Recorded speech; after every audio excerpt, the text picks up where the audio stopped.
J'ai reçu un appel de la police à 2 heures du matin, me disant qu'ils avaient arrêté quelqu'un qui rôdait devant la porte de mon refuge avec un couteau de chasse. Une terreur glaciale m'a envahi lorsque l'officier a expliqué qu'il n'avait trouvé le suspect que grâce à un renseignement anonyme. Mes mains tremblaient de manière incontrôlable, non pas de peur, mais de rage. Quelques heures auparavant, ma propre sœur avait publié ma position en ligne pour prouver que j'étais paranoïaque à propos des menaces de mort. Maintenant, assis dans l'obscurité, mon téléphone a vibré avec son appel entrant, réalisant enfin ce qu'elle avait fait. 3 mois avant cette nuit terrifiante, ma vie avait été complètement normale. J'avais 32 ans, travaillant comme analyste financier de niveau intermédiaire à la Western Regional Bank de Denver. J'étais dans l'entreprise depuis 7 ans, grimpant lentement les échelons de l'entreprise. Rien d'extraordinaire, juste un gars ordinaire faisant son travail assez bien pour gagner le respect de mes collègues et le bonus occasionnel. Tout a changé lors d'un audit de routine que je menais pour le rapport de conformité trimestriel. J'ai remarqué des transactions inhabituelles transitant par l'un des comptes de nos clients de grande valeur. Les chiffres ne correspondaient pas et la documentation semblait délibérément alambiquée. Après avoir creusé davantage, j'ai découvert ce qui semblait être un stratagème élaboré de blanchiment d'argent impliquant Jackson Harmon. L'un de nos cadres supérieurs les plus charismatiques, Jackson était bien connecté et universellement apprécié. Grand, avec un sourire parfait et des costumes de créateur. C'était le genre de cadre qui se souvenait de votre nom, demandait des nouvelles de votre famille et avait toujours des billets au bord du terrain à partager avec les employés favorisés. Il était chez Western Regional depuis 15 ans et on disait qu'il était le prochain en lice pour le poste de directeur financier. Ce que j'ai découvert, c'est un réseau complexe de comptes déplaçant de l'argent pour plusieurs clients aux antécédents douteux.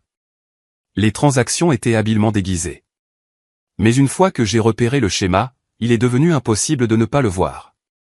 En 3 ans, des centaines de millions de dollars avaient été blanchis par notre banque, Jackson orchestrant toute l'opération. J'ai approché mon superviseur direct, Trent Wilson, le lendemain de ma découverte. Trent avait toujours été juste et professionnel, et je faisais confiance à son jugement. C'est extrêmement grave, Ménard, a dit Trent en examinant mes preuves soigneusement organisées. Si ce que vous me montrez est correct, cela pourrait secouer toute l'organisation. J'ai tout vérifié 2 et 3 fois, ai-je répondu. Le schéma est clair une fois que vous savez quoi chercher. Trent a hoché la tête, son expression grave. Vous avez bien fait de m'en parler. Je vais porter cela directement au comité exécutif et à notre responsable de la conformité. Nous avons des protocoles pour ce genre de situation. Devrais-je m'inquiéter que Jackson découvre que j'ai découvert cela, ai-je demandé. Absolument pas, m'a assuré Trent. Les protections des lanceurs d'alerte existent exactement pour cette raison. Votre nom restera confidentiel pendant l'enquête. Continuez simplement vos tâches normales et laissez-nous gérer cela au niveau de la direction. J'ai quitté son bureau en me sentant à la fois anxieux et fier. Découvrir une fraude n'avait jamais été sur ma carte de bingo de carrière, mais je savais que j'avais fait ce qu'il fallait. Le système fonctionnerait. Les mauvais acteurs feraient face aux conséquences. L'intégrité comptait. Ce soir-là, j'ai retrouvé ma sœur cadette, Abby, pour notre dîner hebdomadaire. À 29 ans, Abby travaillait au département marketing de Western Regional. Bien que nous ayons le même employeur, nos chemins se croisaient rarement professionnellement. Personnellement, nous avions toujours été proches malgré nos personnalités différentes, là où j'étais prudent et analytique, Abby était extravertie et impulsive.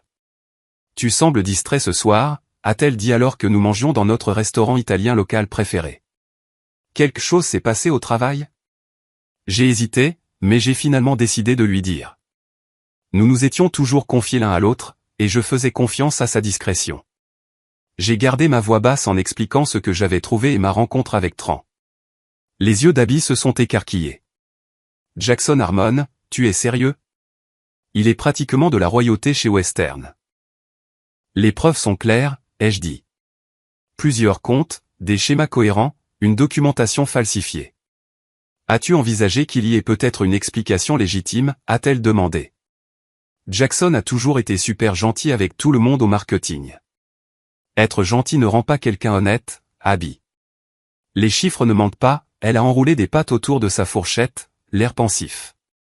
Fais juste attention, d'accord ? Jackson a des amis puissants à l'intérieur et à l'extérieur de la banque. Des gens qui pourraient te rendre la vie difficile. C'est pourquoi nous avons des protections pour les lanceurs d'alerte, ai-je répondu. Le système est conçu pour empêcher les représailles. Abby a semblé peu convaincu, mais a laissé tomber le sujet. Au cours des jours suivants, j'ai essayé de me concentrer sur mes tâches habituelles en attendant des nouvelles de l'enquête. J'ai remarqué de petits changements troublants au travail. Des dossiers dont j'avais besoin étaient soudainement égarés. Mon ordinateur plantait à plusieurs reprises, me faisant perdre des heures de travail. Des collègues qui passaient normalement à mon bureau pour des conversations informelles semblaient soudainement trop occupés. Pourtant, je gardais foi dans le processus. J'avais fait ce qu'il fallait et finalement la vérité éclaterait. 2 semaines se sont écoulées sans aucune nouvelle de Tran. Je commençais à m'inquiéter quand son assistante a finalement appelé pour fixer une réunion. Je suis arrivé à son bureau plein d'espoir que l'enquête avait validé mes conclusions. Tran ne s'est pas levé pour me saluer comme il le faisait habituellement. Il est resté assis derrière son bureau, son expression illisible. « Ménard, merci d'être venu. Veuillez fermer la porte et vous asseoir. » Quelque chose dans son ton a fait se nouer mon estomac. Le comité exécutif et l'équipe de conformité ont examiné en profondeur vos allégations concernant Jackson Harmon, a dit Tran, sa voix formelle et distante. Après un examen attentif, ils ont déterminé qu'aucune irrégularité ne s'est produite. J'ai cligné des yeux, confus. Ce n'est pas possible. Les preuves étaient claires. Ce que vous avez identifié, ce sont des transactions légitimes pour nos clients internationaux. La complexité que vous avez notée est due aux réglementations bancaires transfrontalières, et non à une tentative de dissimulation. Mais la documentation était falsifiée, ai-je insisté. Les dates ont été modifiées, les signatures ne correspondaient pas, Tran a soupiré, se penchant en arrière dans son fauteuil. Ménard, vous êtes un excellent analyste, mais ces questions sont plus complexes qu'elles ne peuvent paraître à quelqu'un de votre niveau. Le comité n'a trouvé aucune irrégularité qui ne puisse être expliquée par des pratiques bancaires standards. Je l'ai regardé, réalisant soudainement ce qui se passait. Il couvre l'affaire. L'expression de Tran s'est durcie. C'est une accusation grave. Je vous conseillerais vivement de ne pas faire de telles déclarations sans preuve irréfutable. J'ai fourni des preuves, ai-je dit, ma voix s'élevant légèrement. Vous avez fourni une mauvaise interprétation basée sur une compréhension incomplète, a rétorqué Tran.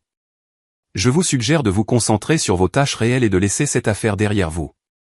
Le cas est clos. En quittant son bureau, un sentiment glacial de trahison s'est installé dans ma poitrine. Quelque chose n'allait vraiment pas, et il devenait clair que le système auquel j'avais fait confiance ne me protégerait pas, après tout. Le rejet de mes preuves m'a laissé abasourdi, mais pas découragé. Au contraire, cela m'a convaincu que j'étais tombé sur quelque chose d'encore plus gros que ce que je soupçonnais initialement. Si les cadres supérieurs étaient prêts à enterrer une enquête, la fraude devait s'étendre au-delà de Jackson. J'ai commencé à rassembler plus de preuves, en prenant cette fois soin de créer des sauvegardes sécurisées en dehors du système de l'entreprise. Je travaillais tard, quand il y avait moins de monde, prenant des captures d'écran et documentant tout méticuleusement. Mon appartement s'est progressivement transformé en un quartier général d'enquête amateur, avec des post-it reliant des transactions connexes et des impressions couvrant ma table de salle à manger. L'atmosphère au travail est devenue de plus en plus hostile. Les collègues qui avaient été amicaux évitaient maintenant mon regard dans les couloirs. 2 fois, je suis entré dans la salle de pause pour voir les conversations s'arrêter brusquement. Pendant les réunions d'équipe, mes suggestions étaient systématiquement ignorées ou rejetées. Jackson lui-même a commencé à me remarquer d'une manière qui me semblait délibérément intimidante. Il apparaissait derrière moi de manière inattendue, posant des questions pointues sur ce sur quoi je travaillais. Lors d'une présentation à l'échelle de l'entreprise, il m'a interpellé. « Ménard, vous semblez avoir des inquiétudes concernant nos protocoles de transactions internationales. Peut-être pourriez-vous partager votre expertise avec le groupe. » Tous les yeux se sont tournés vers moi, et j'ai senti le piège se refermer. Si je parlais, je m'exposerais davantage.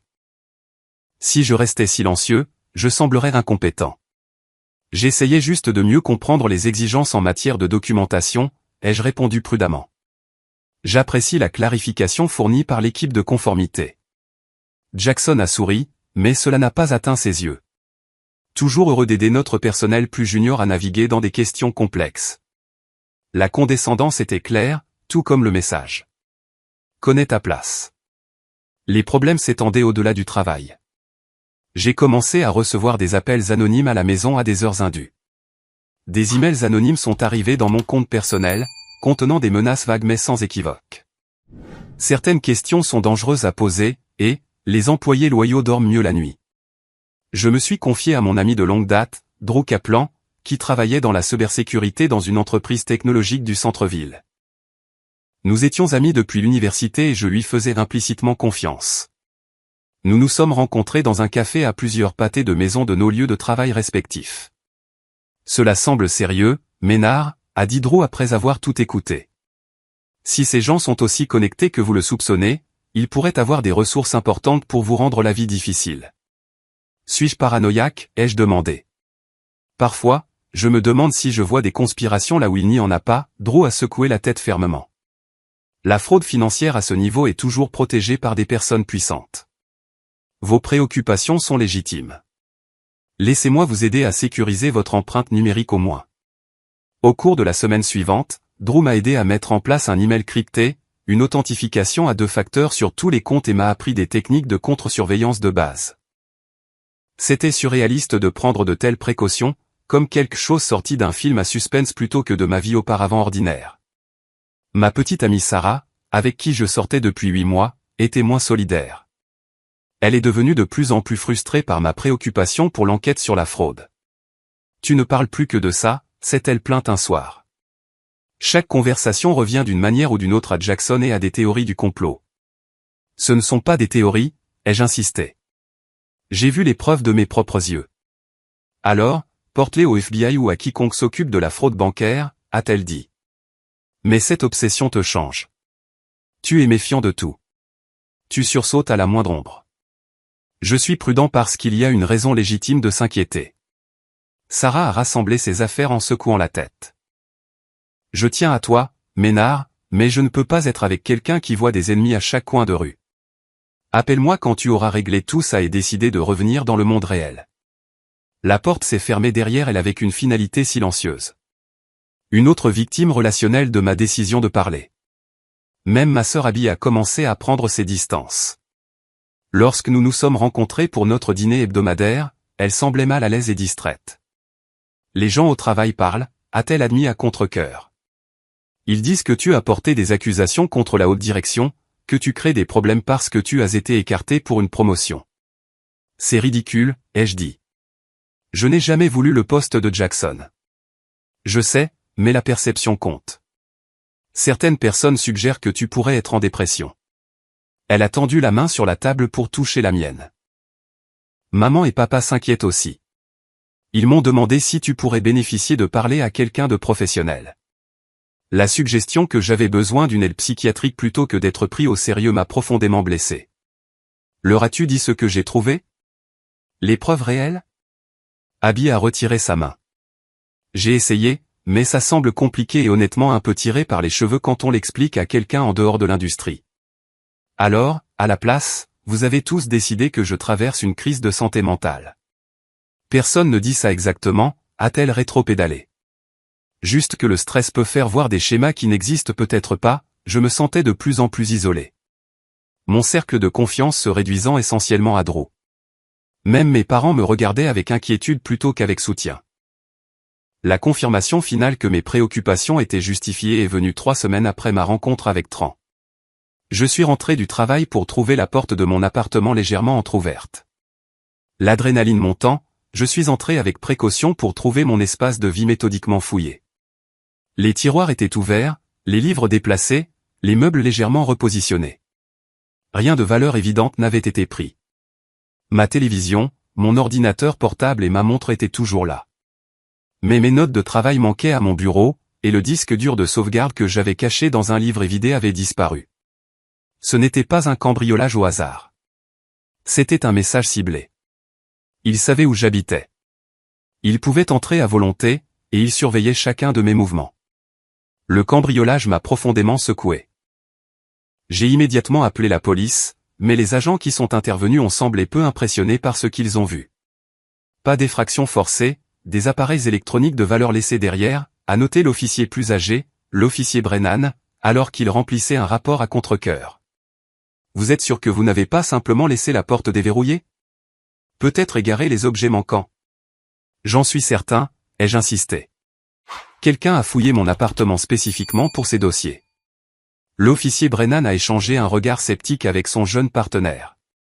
Et ces dossiers contenaient des preuves d'une sorte de conspiration bancaire? La façon dont il a dit « conspiration » a clairement montré qu'il m'avait déjà classé comme paranoïaque. Fraude financière, ai-je corrigé. Des preuves documentées de blanchiment d'argent par la Western Regional Bank. D'accord, a dit l'officier Brennan en fermant son carnet. Eh bien, nous déposerons le rapport. Peut-être vérifier avec les voisins pour voir s'ils ont remarqué quelque chose d'inhabituel. Gardez vos portes verrouillées à l'avenir. Leur attitude dédaigneuse n'a fait que renforcer mon sentiment croissant d'être seul. Dès qu'ils sont partis, j'ai appelé Drew. Tu ne peux pas rester là, a-t-il dit immédiatement. S'ils sont entrés dans ton appartement une fois, ils reviendront. Où suis-je censé aller? Un hôtel? Pour l'instant, oui. Utilise de l'argent liquide, pas ta carte de crédit. Je passerai ce soir et je t'aiderai à installer des caméras de sécurité au cas où il reviendrait. Ce soir-là, Drew a installé des caméras sans fil discrètes dans tout mon appartement, connectées à une application sur mon téléphone qui m'alerterait de tout mouvement. C'était un petit réconfort, mais au moins j'aurai des preuves la prochaine fois. J'ai passé 3 nuits dans un hôtel bon marché de l'autre côté de la ville avant de retourner prudemment à mon appartement. Rien ne semblait déranger, et les caméras n'avaient détecté aucun intrus. Peut-être que le message avait été délivré, et qu'ils croyaient maintenant que j'avais été suffisamment intimidé.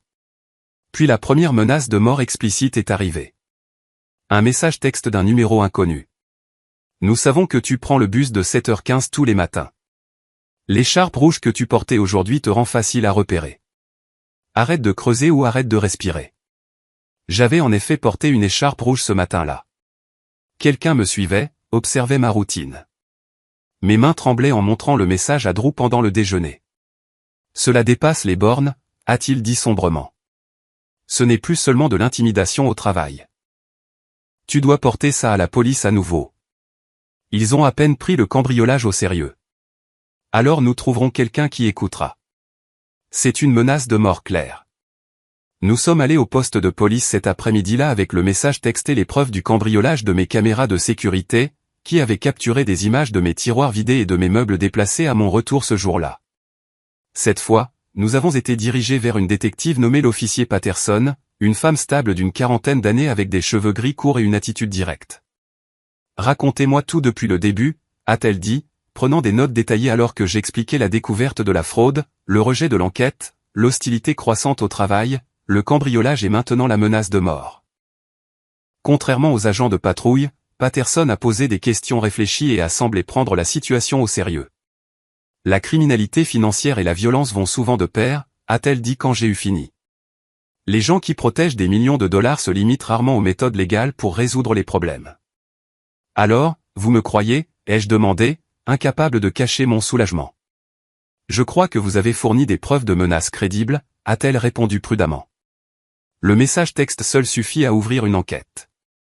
Le moment de la fouille de l'appartement suite à vos tentatives de dénonciation établit un schéma. Pour la première fois depuis des semaines, j'ai senti que quelqu'un d'autorité m'écoutait vraiment.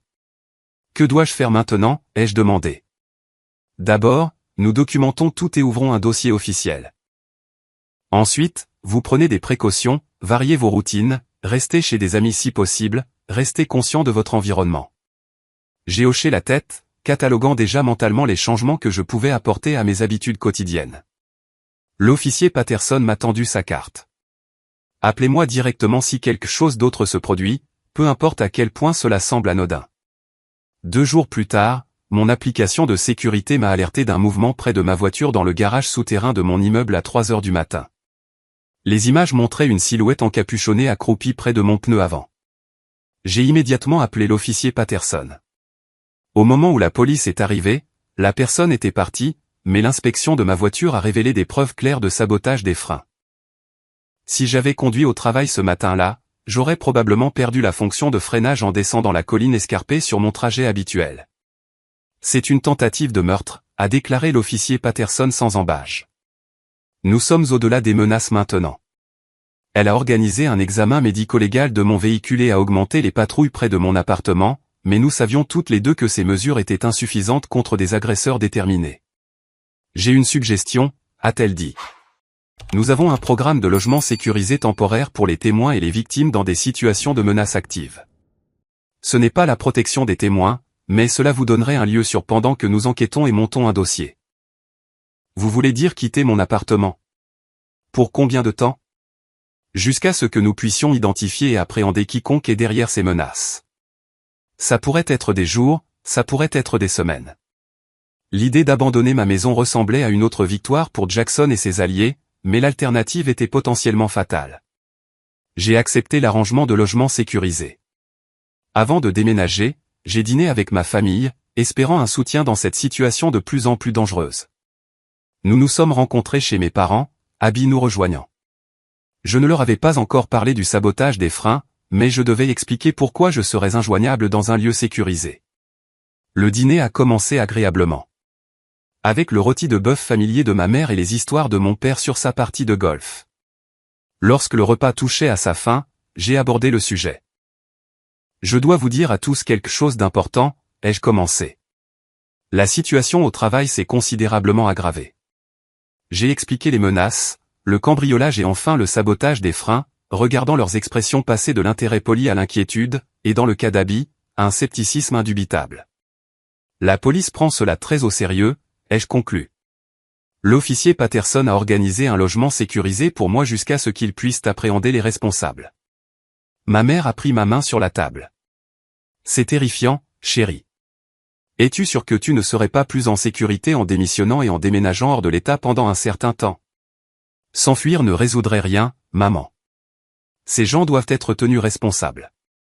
Mon père, toujours pratique, a demandé. As-tu parlé à un avocat? Tu pourrais avoir des motifs pour une affaire de protection des lanceurs d'alerte. J'ai une consultation prévue la semaine prochaine, ai-je confirmé. L'officier Patterson m'a mis en contact avec quelqu'un qui se spécialise dans les affaires de criminalité financière. Tout au long de cet échange, Abby était restée inhabituellement silencieuse. Finalement, elle a pris la parole. Est-ce que quelqu'un d'autre pense que tout ça semble un peu extrême? Je veux dire, le sabotage des freins. Des refuges secrets. C'est Denver, pas un film de mafia. J'ai des rapports de police, Abby. Des preuves. C'est en train de se produire. Elle a levé les yeux au ciel. Ou peut-être que tu t'es convaincu que ça se produit parce que tu ne peux pas admettre que tu t'es peut-être trompé sur Jackson. Les gens au travail disent que tu as été sous beaucoup de stress ces derniers temps. Les gens au travail obtiennent leurs informations des mêmes cadres que j'ai accusés de fraude, ai-je répondu en essayant de garder ma voix égale. Bien sûr qu'ils vont me discréditer. Ou peut-être, juste peut-être, que tu as vraiment mal interprété des transactions bancaires internationales compliquées, a rétorqué Abby. Et maintenant, tu as créé ce récit de danger élaboré pour éviter d'admettre que tu as fait une erreur. Mon père a levé les mains pour apaiser. Reprenons tous notre souffle ici. Ménard, peu importe qui a raison sur les allégations de fraude, si la police croit que les menaces sont crédibles, tu devrais suivre leurs recommandations de sécurité. Je suis d'accord, a dit rapidement ma mère. Mieux vaut prévenir que guérir. Abby a secoué la tête, se levant de table. D'accord. Va te cacher dans ton bunker secret si ça te fait te sentir mieux. Mais ne sois pas surpris si toute cette situation se résout par un peu de repos et de perspective de ta part. Son dédain m'a blessé plus qu'elle ne pouvait l'imaginer. En rentrant chez moi ce soir-là, testant soigneusement mes freins nouvellement réparés à chaque arrêt, j'ai senti le poids de l'isolement peser sur moi. Même ma propre sœur pensait que je fabriquais un drame. En approchant d'une colline escarpée sur mon trajet, j'ai appuyé sur la pédale de frein et j'ai senti une résistance immédiate. Pendant une fraction de seconde, j'ai été soulagé que les réparations aient été réussies.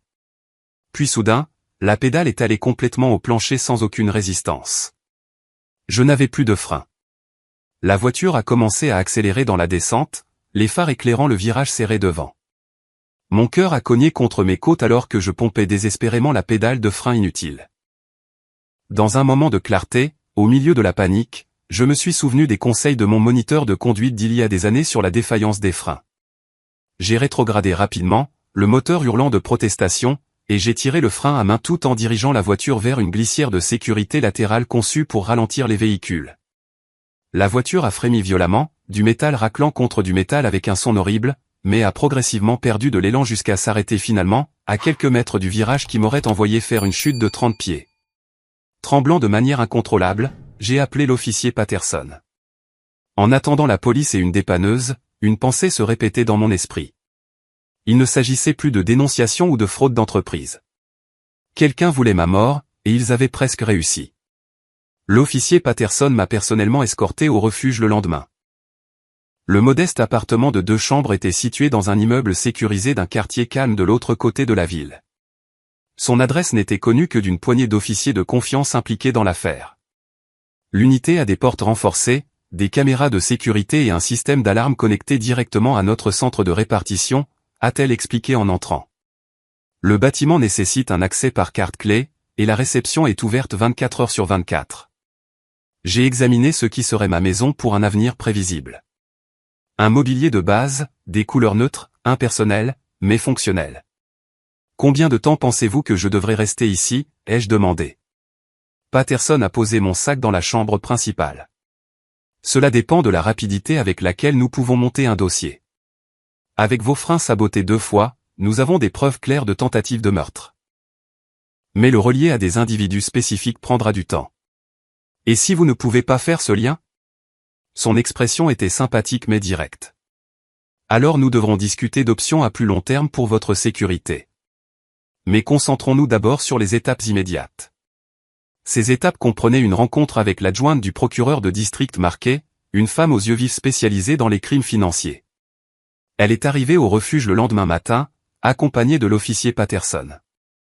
L'officier Patterson m'a informé des menaces qui pèsent sur vous, a commencé l'APD Marquet. Maintenant, je dois comprendre la fraude sous-jacente qui a précipité ces menaces. Pendant les 3 heures suivantes, je lui ai tout expliqué ce que j'avais découvert, les transactions suspectes, la documentation modifiée, les mouvements de fonds improbables et le rejet de mon rapport interne. Malheureusement, la plupart de mes preuves se trouvaient sur le disque dur qui a été volé lors du cambriolage, ai-je conclu. Mais vous avez dit que votre ami Drew vous avait aidé à mettre en place des sauvegardes sécurisées, a suggéré l'officier Patterson. Oui, nous avons des sauvegardes sur le cloud de certains documents clés. Pas tout, mais assez pour établir le schéma. L'APD Marquet a hoché la tête. J'aurais besoin d'accéder à tout cela. Aussi, tous les noms de témoins potentiels qui auraient pu voir des irrégularités similaires mais qui sont restés silencieux. Je peux penser à 2 personnes du service de conformité qui semblaient mal à l'aise lors de certaines approbations de transactions, ai-je proposé. Elles n'ont jamais rien dit explicitement, mais leur langage corporel suggérait une inquiétude. Bien. Nous les approcherons discrètement. Elle a rassemblé ses notes. M. Weber, monter un dossier comme celui-ci prend du temps. La fraude financière est délibérément complexe pour masquer une activité criminelle. Le fait qu'ils aient eu recours à des menaces physiques suggère que vous avez trouvé quelque chose de significatif. Après leur départ, je me suis senti à la fois encouragé et dépassé. Le système judiciaire prenait enfin mes affirmations au sérieux, mais j'étais effectivement un prisonnier dans ce refuge, coupé de ma vie normale pour une durée indéterminée.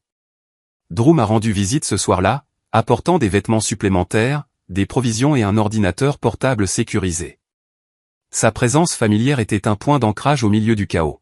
« Comment tiens-tu le coup » a-t-il demandé alors que nous commandions à emporter. Physiquement en sécurité, mentalement épuisé, ai-je répondu honnêtement. Je n'arrête pas de tout rejouer, me demandant s'il y avait un moment où j'aurais pu empêcher cette escalade. Ce n'est pas de ta faute, a dit Drew fermement. Tu as fait ce que toute personne éthique ferait en signalant une fraude. Ce sont les criminels qui ont choisi de te menacer plutôt que de faire face aux conséquences. Drew m'a aidé à compiler un dossier complet de toutes les preuves auxquelles nous avions encore accès, en l'organisant méthodiquement pour l'APD Marquet. Le travail a occupé mon esprit, me donnant un but dans les limites de ma prison temporaire. L'officier Patterson avait clairement indiqué que le secret absolu sur ma position était essentiel. Je ne pouvais dire à personne où je logeais, pas même à ma famille. J'étais autorisé à maintenir un contact téléphonique, mais je devais rester vague sur ma situation. Après une semaine d'isolement, j'ai contacté Abby, espérant réparer notre relation. Malgré son scepticisme, elle était toujours ma sœur, et l'éloignement ressemblait à une autre chose que les conspirateurs m'avaient prise. Ménard, enfin, a-t-elle répondu. Maman et papa se sont inquiétés à mort. Tu as pratiquement disparu après ce dîner. Je vous ai tous dit que je resterais dans un endroit sûr pendant un certain temps. Oui, dans ton bunker secret, a-t-elle dit, et je pouvais presque entendre ses yeux rouler. Très dramatique. La police ne considère pas les menaces de mort et le sabotage des freins comme dramatiques, Abby. Elle les considère comme des crimes graves. Elle a soupiré. Écoute, je ne dis pas que rien ne s'est passé. Peut-être que quelqu'un a vraiment trafiqué ta voiture, mais le relier à Jackson et à une conspiration bancaire semble un peu exagéré. Le timing n'est guère une coïncidence. Ou peut-être que tu t'es fait d'autres ennemis. Tu as agi de manière assez paranoïaque ces derniers temps, selon tout le monde au travail. La conversation s'est poursuivie dans ce cercle frustrant, Abby reconnaissant les menaces mais refusant de les lier à ma dénonciation. Où loges-tu, d'ailleurs ? A-t-elle demandé finalement. Maman voulait apporter des plats faits maison.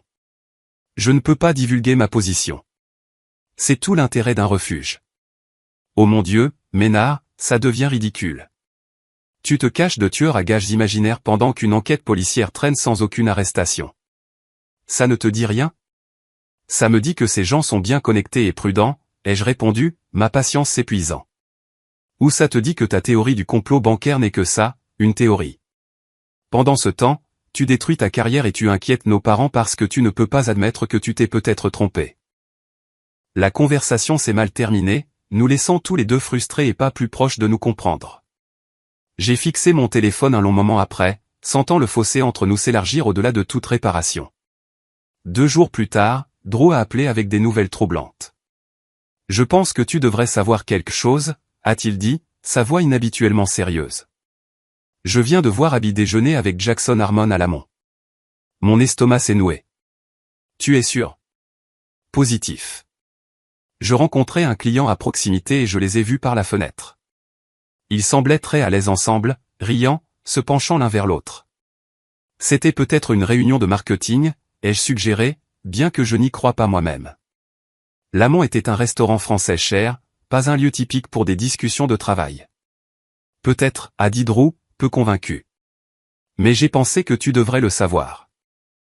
La révélation m'a frappé comme un coup physique. Ma propre sœur collaborait-elle vraiment avec l'homme qui essayait de me faire tuer ? J'ai immédiatement envoyé un texto à Abby. Déjeuner intéressant aujourd'hui. Depuis quand es-tu si proche de Jackson Harmon ?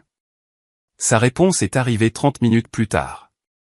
Est-ce que tu me fais suivre maintenant ? C'était un déjeuner d'affaires. Le marketing travaille en étroite collaboration avec les cadres. À l'amont. Ça semble excessif pour un déjeuner d'affaires. Jackson discutait d'opportunités potentielles pour moi. Certains d'entre nous sont toujours concentrés sur leur carrière au lieu de conspirations imaginaires. L'implication était claire. Pendant que je détruisais prétendument ma carrière avec de fausses accusations, Abby se positionnait pour bénéficier de ma chute. Lui as-tu parlé de mes allégations ? Ai-je demandé directement. Il le sait déjà, Ménard. Tout le monde le sait. Et pour ce que ça vaut, il semble sincèrement confus par ton hostilité. Il dit que tu as toujours été un membre apprécié de l'équipe. J'ai failli rire de l'absurdité. Un membre apprécié de l'équipe dont il avait coupé les freins 2 fois. Te voilà reparti. Tu relis des points qui ne sont pas liés. Jackson a en fait suggéré que tu pourrais être sous un stress extrême et a proposé les ressources de l'entreprise pour un soutien en santé mentale. Quelle délicatesse de sa part, ai-je répondu amèrement. T'a-t-il demandé par hasard où je loge ces jours-ci ? Il y a eu une pause plus longue avant son message suivant. Il a mentionné que l'entreprise s'inquiétait de ton bien-être. Je lui ai dit que tu étais ridiculement secret sur ta position parce que tu te crois dans un film à suspense. Une terreur glaciale m'a envahi. S'il te plaît, dis-moi que tu ne lui as donné aucun indice sur l'endroit où je pourrais être. Je ne sais pas où tu es. C'est tout l'intérêt. Ce secret est absurde et fait du mal à notre famille. Maman pleure tous les soirs en s'inquiétant pour toi. J'ai posé le téléphone, les mains tremblant de colère et de peur. Abby n'avait peut-être pas donné ma position exacte, mais son déjeuner avec Jackson confirmait mes pires soupçons. L'ennemi avait maintenant une ligne directe avec ma sœur, qui ne prenait clairement pas le danger au sérieux. Je ne savais pas encore que ce déjeuner mal avisé n'était que le début d'une trahison qui allait presque me coûter la vie. La connaissance qu'Abby rencontrait Jackson me rongeait. J'ai essayé de me concentrer sur mon travail avec l'APD marqué, qui progressait en reliant les transactions suspectes à des organisations criminelles connues. Le dossier se constituait, bien que lentement. Chaque jour apportait de nouvelles pièces au puzzle, mais Jackson et ses associés restaient apparemment intouchables. 2 jours après avoir appris pour le déjeuner, j'ai décidé de confronter Abby directement. Cette fois, j'ai appelé plutôt qu'envoyer un texto, voulant entendre sa voix pour jauger ses réactions. Nous devons parler de Jackson, ai-je dit quand elle a répondu. Pas encore ça, Ménard. Si, encore ça. Il est dangereux, Abby. Les gens avec qui il travaille sont dangereux. Je le connais depuis des années, a-t-elle rétorqué. Il a toujours été professionnel et solidaire. En face de toi, tout en ordonnant à d'autres de saboter mes freins dans mon dos. Tu n'as aucune preuve qu'il a été impliqué là-dedans. Le timing est circonstanciel au mieux, a-t-elle interrompu. Tu t'entends? Tu as l'air complètement paranoïaque. J'ai pris une profonde inspiration, essayant une approche différente. De quoi avez-vous discuté au déjeuner? Principalement de ma carrière. Il y a un poste de marketing senior qui s'ouvre et il pense que je devrais postuler. Et ça ne te semble pas suspect? Lui qui te courtise juste au moment où je monte un dossier contre lui. La voix d'Abby s'édurcit. Tout ne tourne pas autour de toi, Ménard. Certains d'entre nous sont réellement bons dans leur travail et sont reconnus pour cela. L'implication m'a piqué. J'étais bon dans mon travail, moi aussi. C'est comme ça que j'ai trouvé la fraude en premier lieu. Où tu as trouvé des transactions internationales complexes que tu n'as pas comprises et tu as sauté aux conclusions. Nous tournions à nouveau en rond. J'ai essayé une dernière fois de la faire voir raison. Abby, s'il te plaît, sois juste prudente avec lui. Si tu ne veux pas me croire sur la fraude, accepte au moins que quelqu'un a essayé de me tuer 2 fois. La police a les preuves. Si quelqu'un a vraiment essayé de te tuer, pourquoi personne n'a-t-il été arrêté? Parce que ces gens sont prudents et bien connectés. Elle a soupiré lourdement. Écoute, j'essaie d'être solidaire, mais ça dure depuis des semaines maintenant. Toi qui te caches dans un lieu non divulgué, portant des accusations contre des cadres respectés, voyant des assassins à chaque coin de rue. C'est épuisant et franchement, c'est embarrassant pour la famille. Embarrassant, ai-je répété, incrédule. J'essaie de rester en vie. De quoi? De ces criminels financiers de l'ombre qui peuvent saboter tes freins mais ne peuvent pas te trouver dans ton refuge super secret? Oui, exactement ça. La seule raison pour laquelle ils ne m'ont pas trouvé, c'est que personne ne sait où je loge. Ce qui me ramène à mon point. Si tu es vraiment en danger, pourquoi la police n'a-t-elle pas fait d'arrestation? Pourquoi te caches-tu encore après des semaines d'enquête? Peut-être, juste peut-être, que la menace n'est pas aussi sérieuse que tu le crois. Nous avons terminé l'appel sans rien résoudre. Je me sentais plus isolé que jamais. Ma propre sœur m'accusant essentiellement de fabriquer toute la situation. Plus tard cet après-midi-là, j'ai reçu une notification de mon système de sécurité à mon véritable appartement. Quelqu'un avait de nouveau essayé d'accéder à mon ordinateur portable. Les images de la caméra montraient une femme d'allure professionnelle que je ne reconnaissais pas, fouillant méthodiquement mon espace. Ce n'était pas une cambrioleuse au hasard, mais quelqu'un cherchant spécifiquement des informations. J'ai transmis les images à l'officier Patterson, qui a promis d'envoyer des agents immédiatement. 2 heures plus tard, elle a rappelé. Le sujet était parti au moment où les agents sont arrivés, mais nous avons obtenu des images claires de son visage. Nous les passons actuellement dans un logiciel de reconnaissance. Avez-vous une idée de ce qu'elle cherchait? Votre ordinateur portable a été brièvement consulté. Nous devrons l'examiner pour des signes de sabotage ou de vol de données. Plus inquiétant est que quelqu'un savait que vous pourriez encore avoir des preuves là-bas. L'implication flottait dans l'air. Quelqu'un avait informé la chercheuse que j'aurais pu laisser des informations importantes à mon appartement. Ce soir-là, j'ai reçu une autre alerte, cette fois d'une application de sécurité que Drew avait installée et qui surveillait les recherches en ligne de mon nom. Quelqu'un avait effectué une recherche pour « Ménard Weber adresse actuelle », suivi de « Ménard Weber refuge police Denver ». Un frisson m'a parcouru. Quelqu'un essayait activement de me localiser. Quelques minutes plus tard, mon téléphone a vibré avec une notification de réseau social. Abby m'avait tagué dans une publication publique. Avec une horreur croissante, j'ai ouvert l'application pour lire « Inquiète pour mon frère Ménard », qui se cache dans un refuge depuis des semaines parce qu'il pense que des cadres financiers essaient de le tuer. Si quelqu'un l'a vu dans le quartier de Riverside Heights près du poste de police, veuillez faire savoir à notre famille qu'il va bien. Nous nous inquiétons pour son état mental. Mes mains ont commencé à trembler. Riverside Heights était en effet le quartier où se trouvait mon refuge, et il y avait un poste de police à 2 pâtés de maison. Abby venait de réduire publiquement ma position à une zone de quelques kilomètres carrés. Quiconque me cherchait aurait maintenant une zone de recherche spécifique. J'ai immédiatement appelé Abby, mon cœur battant la chamade. « Es-tu folle ?» ai-je demandé quand elle a répondu. « Pourquoi publierais-tu ma position en ligne ?»« Je n'ai pas publié ta position exacte », a-t-elle répondu sur la défensive. « Juste la zone générale, et seulement parce que maman et papa sont morts d'inquiétude. Tu viens de dire à des personnes potentiellement dangereuses où exactement me chercher. Retire ça maintenant. C'est exactement ce que je veux dire à propos de ta paranoïa, a-t-elle dit. Personne ne te traque, Ménard. Ce fantasme que tu as créé. Ce n'est pas un fantasme. Retire la publication immédiatement. D'accord, a-t-elle dit après un moment, mais seulement parce que tu es si contrarié. Ça devient ridicule. J'ai ensuite appelé l'officier Patterson, ma voix tendue de panique. Ma sœur vient de publier des informations sur l'emplacement de mon refuge sur les réseaux sociaux. La publication nommait spécifiquement Riverside Heights. La réponse de Patterson a été immédiate. Restez où vous êtes. Verrouillez toutes les portes.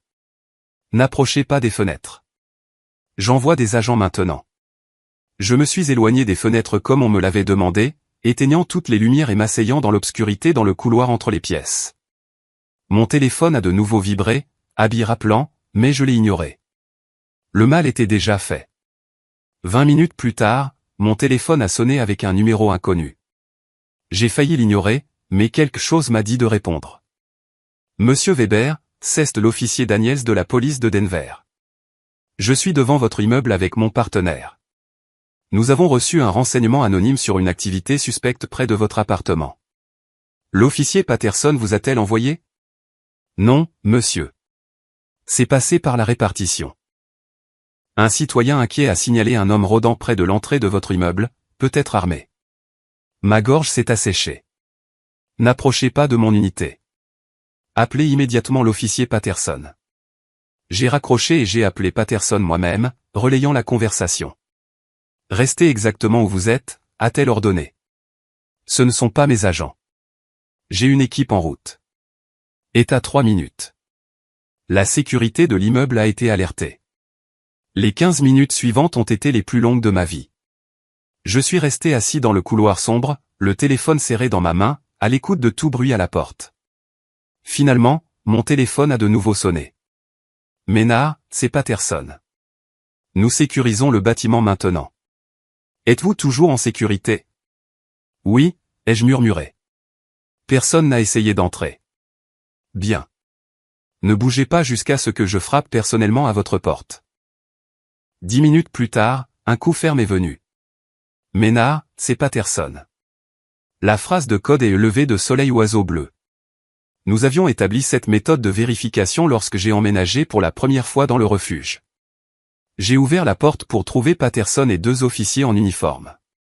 Nous avons appréhendé un suspect dans le parking, a-t-elle dit sans préambule. Homme, armé d'un couteau de chasse, portant un uniforme d'entretien qu'il n'est pas autorisé à avoir. Il correspond à la description de Lloyd Carson, un associé connu de plusieurs individus liés à votre affaire. Mes jambes ont failli flancher. Patterson m'a guidé vers une chaise. Comment m'a-t-il trouvé, ai-je demandé, bien que je connaisse déjà la réponse. Nous enquêtons là-dessus. La publication de votre sœur sur les réseaux sociaux a été supprimée, mais de toute évidence, le mal a été fait. Nous devrons vous déplacer immédiatement vers un nouvel emplacement. Alors que je rassemblais rapidement mes affaires essentielles, mon téléphone a de nouveau sonné. Abby. Pas maintenant, ai-je dit à Patterson en lui montrant l'écran. En fait, vous devriez répondre. En haut-parleur. Nous devons savoir si elle a été contactée par quelqu'un. J'ai accepté l'appel, le mettant sur haut-parleur. Abby. Ménard, Dieu merci, a-t-elle sangloté, sa voix se brisant. La police vient de m'appeler.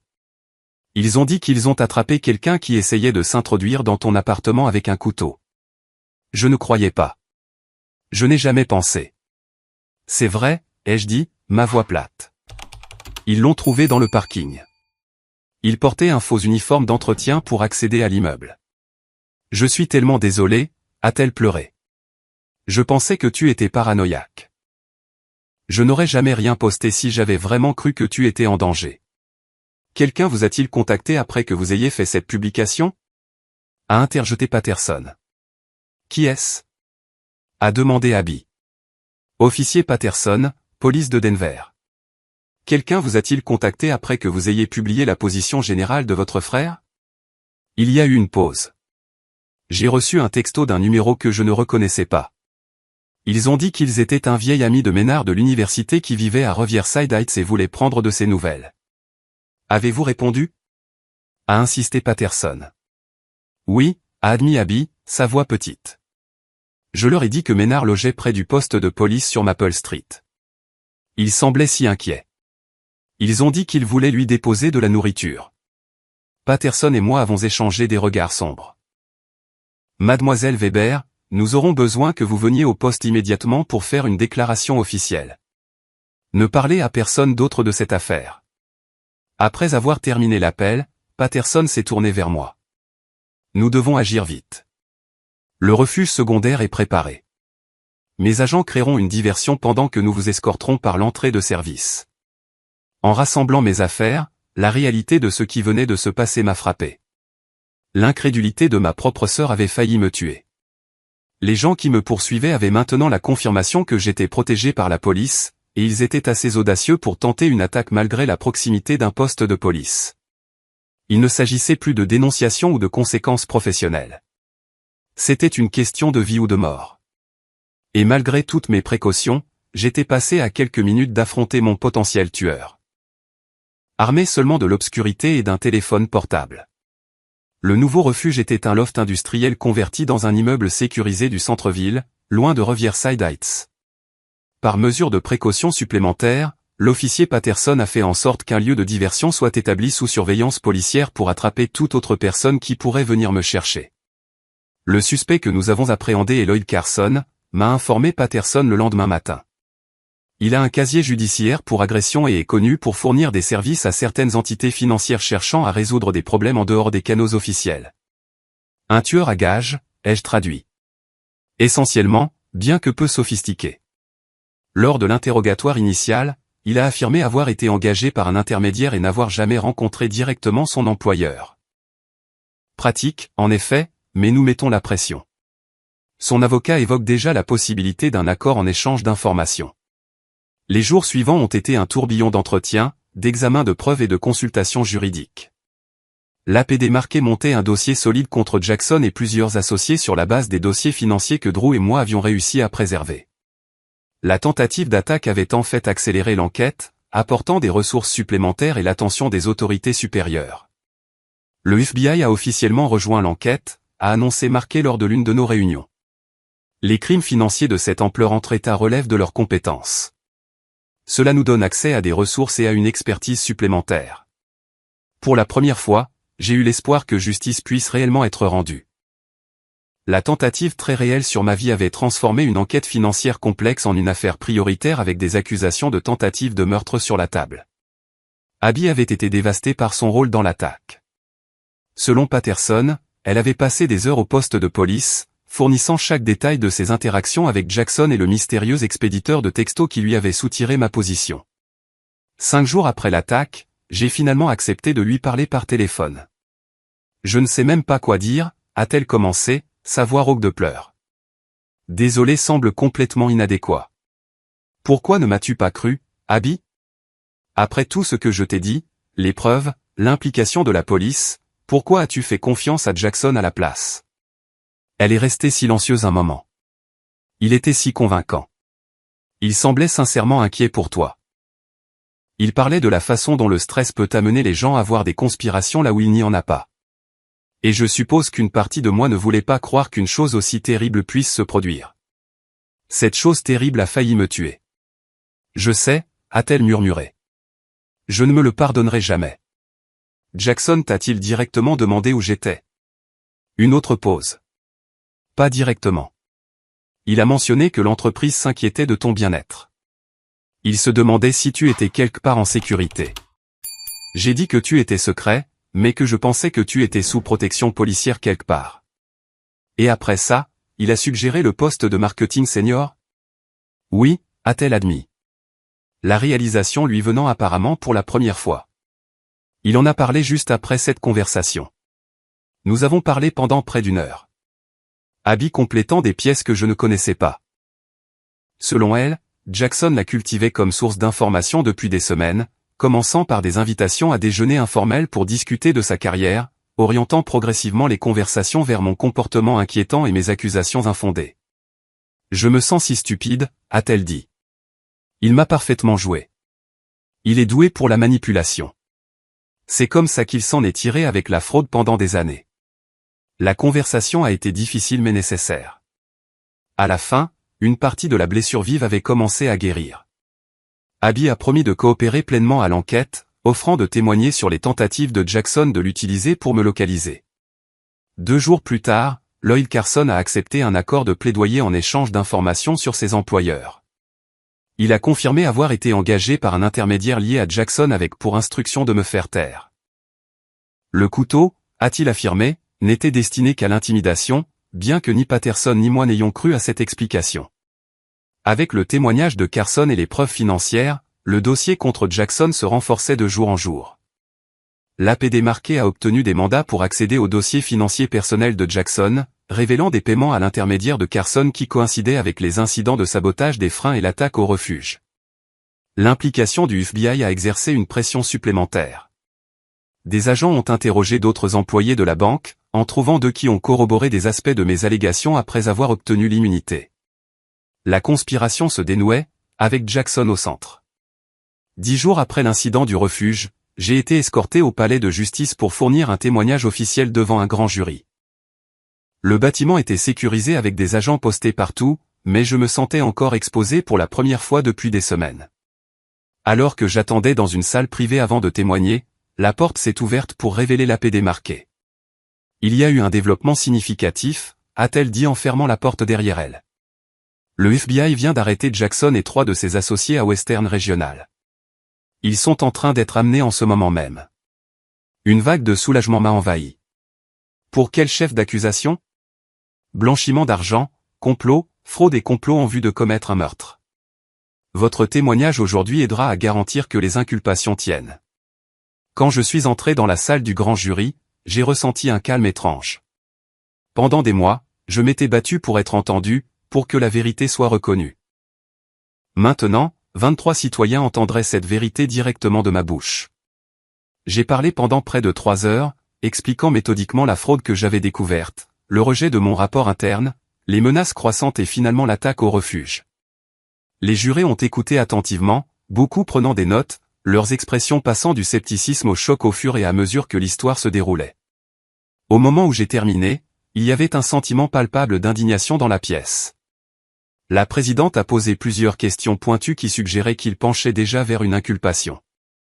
Ce soir-là, de retour au refuge, l'officier Patterson est arrivé avec des nouvelles. Le grand jury a rendu des actes d'accusation contre Jackson et 6 autres, y compris votre ancien superviseur, Trent Wilson. Les agents du FBI exécutent des mandats de perquisition à leur domicile et bureau en ce moment même. Je me suis assis lourdement, le poids des derniers mois me frappant soudain de plein fouet. Est-ce vraiment fini? Le danger immédiat? Oui. Le processus judiciaire ne fait que commencer, mais ces gens seront maintenant occupés par leur propre défense, pas à vous faire taire. Pour la première fois depuis des mois, j'ai dormi sans peur, sans vérifier les serrures à plusieurs reprises, sans écouter les bruits d'intrusion. Le lendemain a apporté la révélation la plus choquante à ce jour. Lors de l'audience de mise en accusation de Jackson, des preuves ont été présentées montrant qu'Abby n'avait pas seulement été une source d'information involontaire. Des SMS entre Jackson et ses associés ont révélé qu'il la préparait spécifiquement en raison de sa connexion avec moi. Il l'avait identifiée comme une faiblesse potentielle dans mon système de soutien et avait délibérément cultivé sa confiance pendant plusieurs mois avant même que je ne découvre la fraude. Face à ces preuves, Abby a été dévastée. Elle est venue au refuge ce soir-là, escortée par Patterson. Ses yeux rouges de pleurs. Je n'avais aucune idée, a-t-elle dit alors que nous étions assis dans le salon clairsemé. Il a commencé à s'intéresser à mes idées marketing il y a des mois. Je pensais qu'il voyait sincèrement un potentiel en moi.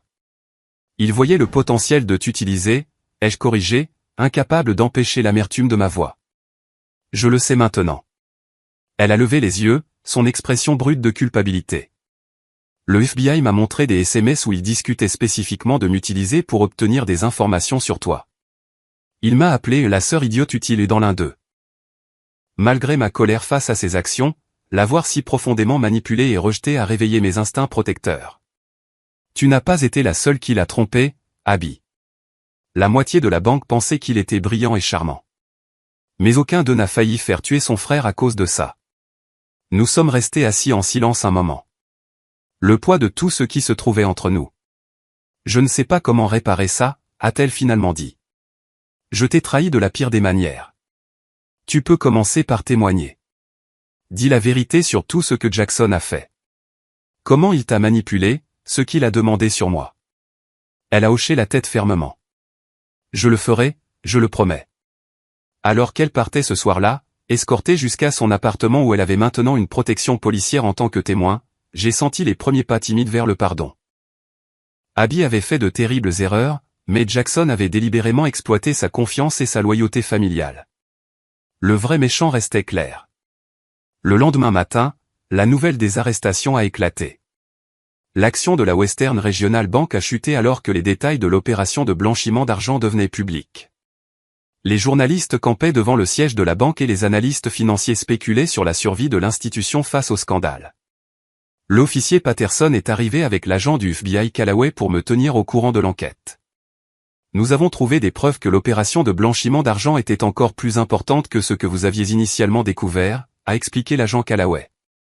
En 5 ans, près d'un demi-milliard de dollars ont transité par les comptes que vous avez identifiés, liés à des groupes du crime organisé dans 3 pays. Que se passe-t-il maintenant? Ai-je demandé. L'affaire ira en procès à moins qu'il n'accepte des accords de plaidoyer. Compte tenu de la force des preuves, y compris votre témoignage et la tentative de meurtre, les procureurs sont en position de force. Et moi? Combien de temps encore dois-je rester sous protection? Patterson et Callaway ont échangé un regard. La menace immédiate a été contenue, a dit Patterson. Jackson et ses plus proches associés sont en détention sans caution. Cependant, compte tenu de l'ampleur de cette opération, il pourrait y avoir d'autres personnes liées qui n'ont pas encore été identifiées. Donc, je ne suis toujours pas en sécurité. Vous êtes plus en sécurité, a clarifié Callaway. Nous recommanderions une prudence continue pour les prochains mois pendant que l'affaire progresse, mais vous pouvez commencer à revenir à une vie normale avec des mesures de sécurité appropriées. La perspective de revenir à une vie normale après des mois de peur et d'isolement était à la fois exaltante et terrifiante. À quoi ressemblerait même la normalité maintenant? 6 mois plus tard, j'étais assis au tribunal fédéral alors que le juge prononçait les peines pour Jackson Harmon et ses co-conspirateurs. Après des semaines de témoignages accablants, y compris mon propre récit détaillé et la description émouvante d'Abby sur la façon dont elle avait été manipulée, le jury les avait déclarés coupables de tous les chefs d'accusation. Jackson a reçu 25 ans pour fraude, blanchiment d'argent et complot en vue de commettre un meurtre. Trent Wilson et 4 autres ont reçu des peines allant de 10 à 15 ans. L'intermédiaire qui avait engagé Lloyd Carson pour m'attaquer au refuge a reçu 12 ans. Alors que Jackson était emmené menotté, il a jeté un regard dans ma direction avec une haine froide. J'ai soutenu son regard fermement, refusant d'être intimidé plus longtemps. Son pouvoir avait disparu. Sa façade soigneusement construite de respectabilité était brisée au-delà de toute réparation. À l'extérieur du palais de justice, je me tenais avec Abby, nos parents, Drew et l'officier Patterson, alors que les journalistes criaient des questions. Monsieur Weber, que ressentez-vous d'être innocenté après tout ce temps? Prévoyez-vous de retourner dans le secteur bancaire? Allez-vous intenter une action civile contre Western Regional? J'ai levé la main pour demander le silence. La justice a été rendue aujourd'hui. Les personnes qui ont commis des crimes financiers puis ont essayé de me faire taire feront face aux conséquences de leurs actes. C'est tout ce que j'ai toujours voulu. Merci. Alors que nous nous éloignions de la mêlée médiatique, mon père m'a serré l'épaule. Je n'ai jamais été aussi fier, mon fils. Ton courage à travers tout cela a été remarquable. Ma mère a essuyé des larmes de ses yeux. Je remercie juste Dieu que tu sois en sécurité. Quand on pense à quel point nous avons failli te perdre. La guérison familiale avait été un processus graduel. Après les arrestations, mes parents avaient été horrifiés d'apprendre toute l'étendue du danger que j'avais affronté et profondément repentants d'avoir douté de mes affirmations. Des séances de thérapie familiale nous avaient aidés à traiter le traumatisme et à reconstruire la confiance. Bien que certaines conversations portent encore des échos de la douleur passée. Abby avait le plus lutté avec la culpabilité. Son rôle involontaire dans la mise en danger de ma vie pesait lourdement sur elle. Malgré mes assurances que je lui avais pardonné, elle avait pris un congé de Western Regional immédiatement après l'arrestation de Jackson, démissionnant finalement pour accepter un poste dans une organisation à but non lucratif axée sur l'éthique des entreprises. La condamnation aide, a-t-elle dit alors que nous déjeunions après l'audience. Savoir qu'ils ne peuvent plus te faire de mal, qu'ils paient pour ce qu'ils ont fait. Ça m'aide aussi, ai-je admis, bien que je regarde toujours dans mon rétroviseur plus que je ne le devrais. Drew a levé son verre, à Maynard, le lanceur d'alerte le plus têtu de Denver. Quand tout le monde doutait de lui, il s'est accroché à la vérité et a failli se faire tuer dans le processus. J'ai ajouté avec un sourire ironique. Mais tu as fait ce qu'il fallait, a insisté mon père. C'est ce qui compte. C'est ce qui comptait. Malgré tout, je n'avais aucun regret d'avoir parlé. La fraude que j'avais exposée avait acheminé de l'argent pour des cartels de la drogue et des opérations de traite des êtres humains. Des vies avaient probablement été sauvées en perturbant ces canaux financiers. Ma propre vie avait changé de façon spectaculaire. Après les arrestations, j'avais reçu la récompense officielle de lanceur d'alerte s'élevant à 6 millions de dollars, un pourcentage des fonds récupérés.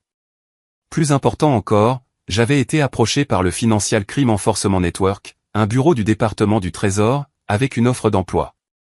Nous avons besoin de personnes avec votre intégrité et votre souci du détail, avait dit le recruteur. Et franchement, votre expérience de première main des représailles vous rend particulièrement qualifié pour soutenir d'autres lanceurs d'alerte. J'avais accepté, trouvant une satisfaction inattendue à aider les autres à naviguer dans les eaux dangereuses du signalement de crimes financiers. Mon expérience avait fait de moi un défenseur plus efficace, capable de préparer les lanceurs d'alerte aux défis professionnels et personnels qu'ils pourraient rencontrer. La Western Regional Bank n'avait pas survécu au scandale. Après les arrestations, les enquêtes ont révélé que la fraude s'étendait bien au-delà du cercle immédiat de Jackson. La banque avait été acquise par une plus grande institution à une fraction de sa valeur antérieure, la plupart des employés étant transférés à la nouvelle entité après une vérification rigoureuse. Dans le cadre de la transition, la nouvelle banque avait mis en place des protocoles complets de protection des lanceurs d'alerte et des mesures de conformité éthique, traitant directement les défaillances qui avaient permis au stratagème de Jackson de prospérer. J'avais été consulté sur ces mesures, trouvant une certaine justice poétique à aider à reconstruire ce qui m'avait presque détruit. Ma vie personnelle s'était lentement guérie également. Les amitiés qui avaient résisté à la crise s'étaient approfondies, tandis que les relations superficielles s'étaient effondrées. Drew est resté mon ami le plus proche. Son soutien indéfectible tout au long de l'épreuve, un rappel de ce que signifie la véritable amitié. Sur le plan romantique, j'avais récemment commencé à sortir avec Jessica, une avocate que j'avais rencontrée par le biais de mon travail avec le FinCEN. Elle comprenait le monde que j'avais parcouru et respectait les principes qui avaient guidé mes choix. Contrairement à Sarah, qui était partie quand les choses étaient devenues difficiles, Jessica appréciait l'intégrité qui m'avait poussé à tout risquer pour la vérité. 6 semaines après la condamnation, nous avons organisé un dîner de famille chez mes parents. Alors que nous nous rassemblions autour de la table, j'ai regardé les visages de ceux qui m'avaient soutenu dans les moments les plus sombres et de ceux qui avaient retrouvé leur chemin après des leçons douloureuses. Je veux porter un toast, ai-je dit en levant mon verre. À la vérité, à la justice et au courage de les défendre, même quand c'est difficile, surtout quand c'est difficile. Au courage, ont-ils fait écho. Plus tard dans la soirée, alors qu'Abby aidait à débarrasser, elle s'est arrêtée à côté de moi.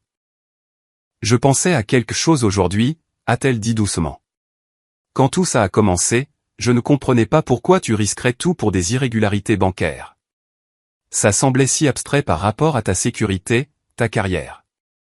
Et maintenant je comprends que les principes ne comptent que lorsqu'ils vous coûtent quelque chose à défendre. N'importe qui peut revendiquer l'intégrité quand rien n'est en jeu, j'ai hoché la tête, reconnaissant la sagesse durement acquise dans ses paroles.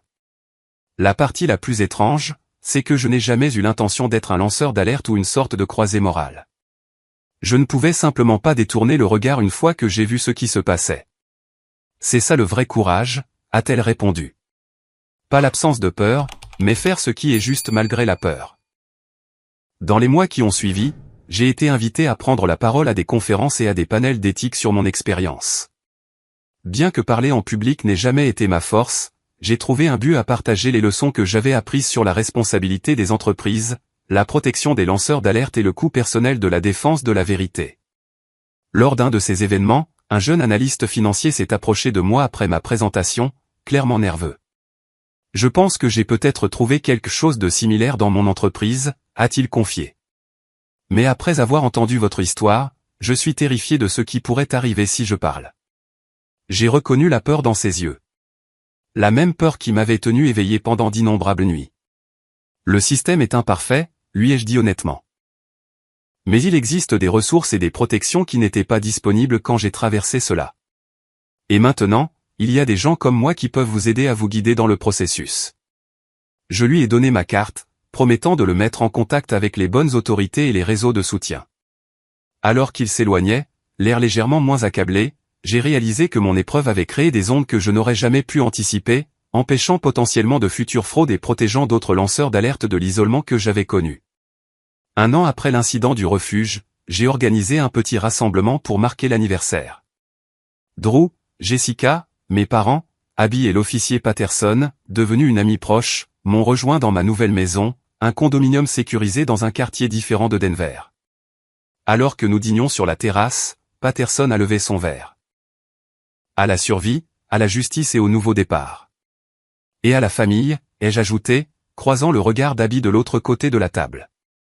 Celles dans lesquelles nous naissons et celles que nous trouvons en cours de route. Plus tard, alors que les autres discutaient, je me suis tenu à la balustrade, regardant les lumières de la ville. Jessica m'a rejoint, glissant sa main dans la mienne. Tes pensées ? J'ai souri. Je pensais juste à quel point ma vie est différente de ce que j'avais prévu.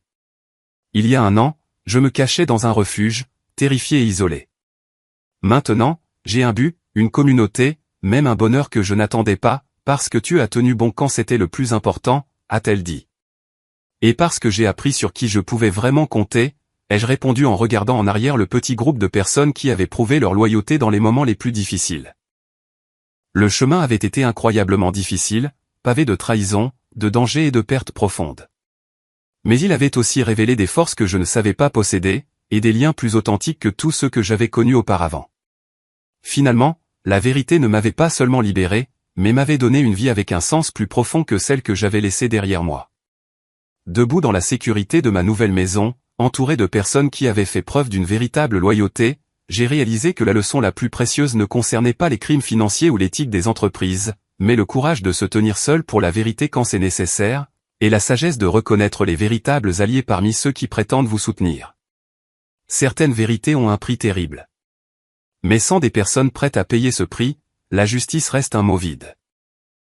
J'avais payé cher pour ma prise de position, mais en regardant ce qui avait grandi de ce sacrifice, je referais le même choix sans hésiter. Avez-vous déjà été dans une situation où quelqu'un de proche a douté de vous alors que vous aviez le plus besoin de son soutien ? Comment avez-vous géré cette trahison de confiance ? J'aimerais beaucoup entendre vos expériences dans les commentaires ci-dessous. Si cette histoire vous a touché, veuillez aimer et vous abonner pour plus de contenu sur l'intégrité personnelle et la défense de ce qui est juste, même quand c'est difficile. Et partagez cette vidéo avec quelqu'un qui pourrait avoir besoin d'encouragement pour dire sa vérité aujourd'hui. Merci d'avoir écouté mon parcours. Et rappelez-vous, parfois le choix le plus difficile est aussi le seul qui vous permet de vivre avec vous-même par la suite.